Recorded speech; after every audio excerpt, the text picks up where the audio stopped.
صاحب مجلس کی نیاز بنوائی، وہ ٹیبلوں پہ بٹھا کر کھلانا، لائن لگ کے تبرک، ہاتھ پھیلا کے مانگنا، اس کا جو ذائقہ، اس کا جو اثر، اس کی جو روحانیت ہے، اس کو ختم کرنے میں پیسے کی فراوانی کا بڑا دخل ہے جی۔ ماضی والے فقیر نہیں تھے، ہمارے بڑے، ہمارے جو بزرگوں نے نظام بنا کے دیا تھا وہ مسکین نہیں تھے، فقیر نہیں تھے، پیسہ ان کے پاس اس زمانے کے حساب سے بہت تھا جی، لیکن لائن میں لگ کے تبرک لیں گے، تبرک گرنے نہ پائے۔ اب وہ مجھے معاف کیجیے گا، وہ بوفے کیا بولتے ہیں، میں تو بولنا نہیں چاہ رہا اس لیے بولنا نہیں آ رہا، وہ معلوم ہوا کہ وہ اچھا پھر نوکر فرش بچھا رہے ہیں، نوکر جو ہے کھانا کھلا رہے ہیں، اور اب تو وہ باقاعدہ وہ جو ہوٹلوں میں جو ڈریس پہنے ہوئے ہوتے ہیں نوکر، پتہ چل جاتا ہے کہ کھانا کھلانے والا ہے، اب انہیں بلایا جاتا ہے۔ اب وہ جو مجلس کے بانی اور میزبان ہیں وہ آواز لگا کے کہتے ہیں نہیں یہ کھلا دو، انہیں وہ دے دو، ادھر پہنچاؤ ادھر پہنچاؤ، تم خود کیا کر رہے ہو بھائی؟ یہ نوکر تو بڑا سیانہ ہے، آپ سے پیسے بھی لے گا، حسین سے شاباش بھی لے گا، آپ اپنا موقع ضائع کر رہے ہیں۔ یعنی وہ بانی اپنا موقع، اور اب ایک بہترین موقع اس سے ملا تھا کہ فرش کو خود سیدھا کرتا، عزاداروں کی جوتیاں خود سیدھی کرتا، خود کھڑے ہو کے تبرک تقسیم کرتا، کرواتا، ساتھ دیتا ان کے۔ یہ بہترین موقع ہے جو یہ اپنے ہاتھ سے جانے دے رہا ہے، اب نہیں معلوم دوبارہ کب یہ موقع اسے نصیب ہوگا۔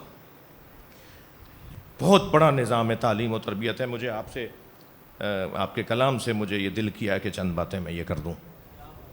یہ جو نظام ہے نا، اس کو محفوظ رکھنے کی ضرورت ہے، اور الحمدللہ جیسے یہ امام بارگاہ ہے، جیسے اس علاقے کے اور عزاخانے ہیں، اور خاص طور پر جو نسبتاً چھوٹے شہر ہیں ان میں ابھی تہذیب باقی ہے۔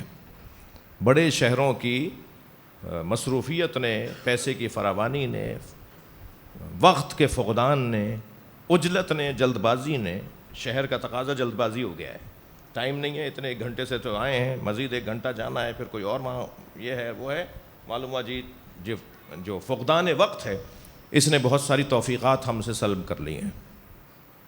اس لیے میں گزارش کروں گا ان بچوں جوانوں سے کہ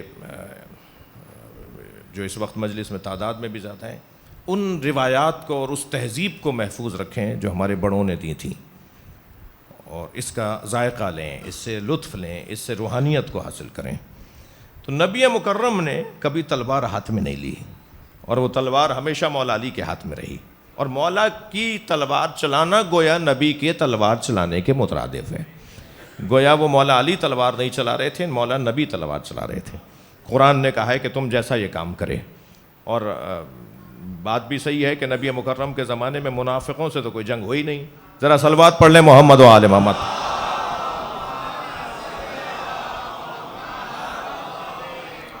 توجہ ہے نا حضرات؟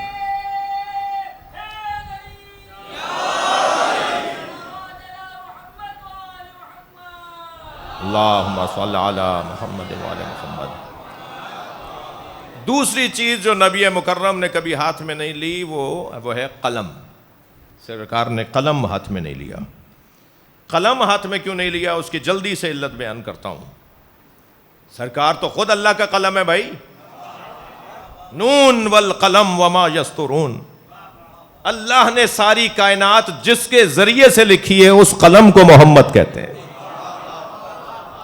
تو جس کا وجود ہی قلم ہو تو یہ کہنا کہ انہیں لکھنا پڑھنا نہیں آتا تھا، معاذ اللہ جی، یہ بے ادبی ہے، توہین ہے، یہ حتاکی ہے، یہ کفر ہے، یہ عناد ہے، یہ بغاوت ہے، یہ نبی مکرم کی نبوت سے خروج ہے۔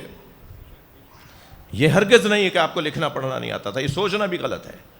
جو یہ بات سوچتا ہے ان کو پڑھ کر تو آپ مفتی صاحب ہو گئے، ان کی حدیثوں کو پڑھ کر تو آپ مجتہد اعظم ہو گئے، اور جن کو پڑھ کر آپ فاضل ہو گئے انہیں پڑھنا نہیں آتا تھا۔ مسئلہ کچھ اور ہے۔ مسئلہ قلم ہاتھ میں نہ لینے کا، لکھنے پڑھنے کا مسئلہ نہیں ہے، حکمت ہے، فلسفہ ہے، مصلحت ہے۔ اب وہ کیا مصلحت ہے؟ ایک بہت بڑا نام گزرا ہے ہمارے علماء میں، علامہ محمد حسین طباطبائی اللہ مقامہ، وہ تفسیر المیزان کے مفسر جنہوں نے تفسیر المیزان لکھی ہے۔ وہ ہر کچھ مدت کے بعد اپنے بیٹے کو کچھ کاغذ دیتے تھے اور کہتے تھے بیٹا اسے کنویں میں پھینکاؤ۔ علامہ محمد حسین طباطبائی کے فرزند وہ کاغذ کنویں میں پھینک آتے تھے.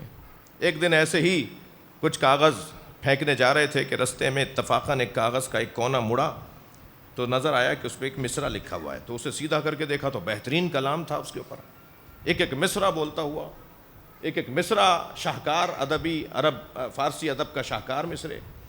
دوسرا کاغذ کھولا تو اس میں بھی ایک غزل, تیسرا کھولا اس میں بھی ایک نظم, چوتھا کھولا اس میں بھی ایک کلام. وہ سارے کاغذ جو دیے تھے کہ پھینک کر آ جاؤ کنویں کے اندر, وہ ادبی شاعری کا مجموعہ تھا.